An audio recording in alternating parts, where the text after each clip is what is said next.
How's it going, everyone? Welcome to another episode of I Am Zain Film Class. I am your host, Zain. We're gonna turn big ideas into reality without breaking the bank. Let's be real, cinematic visuals don't come from expensive cameras alone. It's how you use it and what you have that makes the difference. So today I'm breaking down 4 simple ways that you can effectively use what you have to create a cinematic look. Even if you're working with nothing but a phone, we could turn that into a cinematic masterpiece. Stick around because at the end of the episode, I'll be giving a shout out to talented filmmakers who've been doing incredible work. So let's get into it. All right.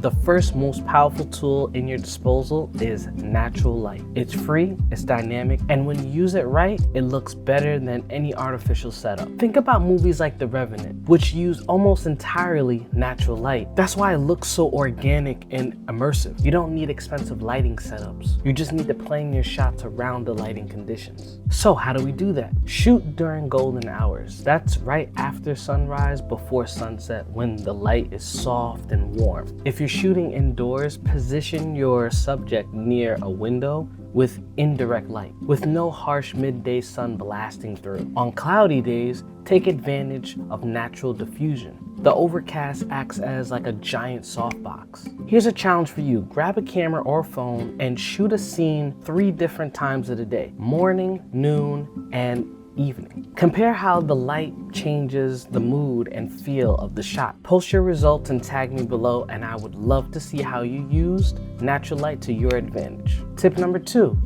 DIY diffusion. Okay, so what if the light is too harsh?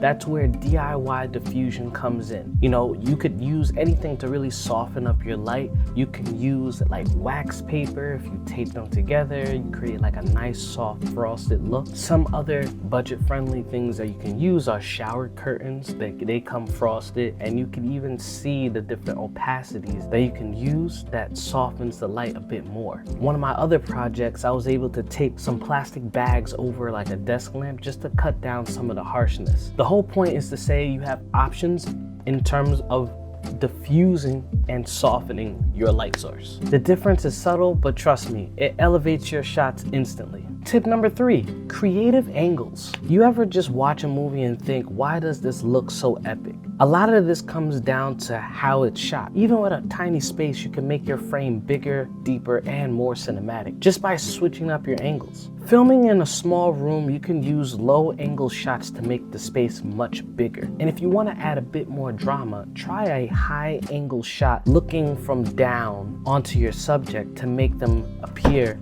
more vulnerable. And if you need depth, shoot through objects like a doorway, a window, or even a bookshelf just to add more layers and dimension to the space. An example is, you ever see a horror movie and then the person is walking into the room, but the camera is showing them walking into the room from under the bed?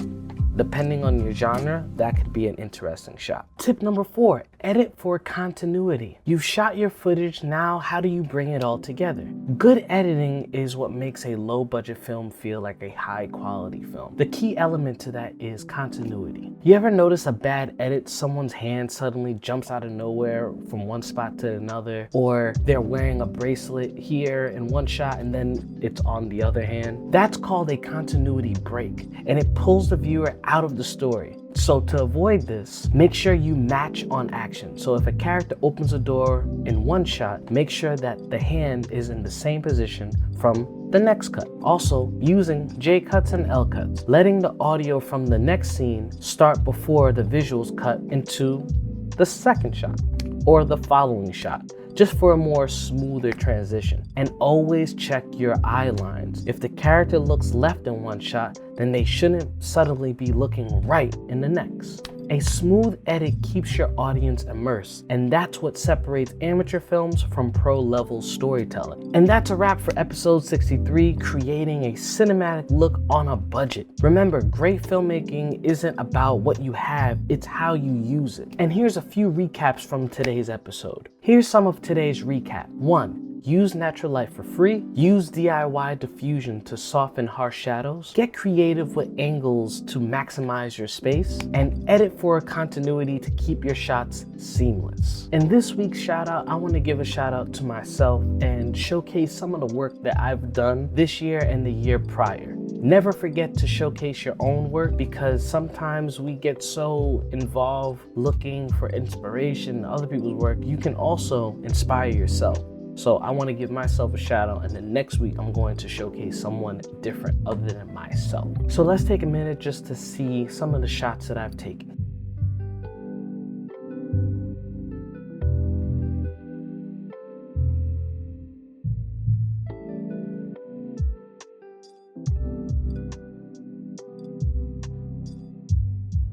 And if you found this week's episode helpful, hit that like button, subscribe, and click on that notification bell. Let's keep making magic on a budget, and until next time, I will see you next week.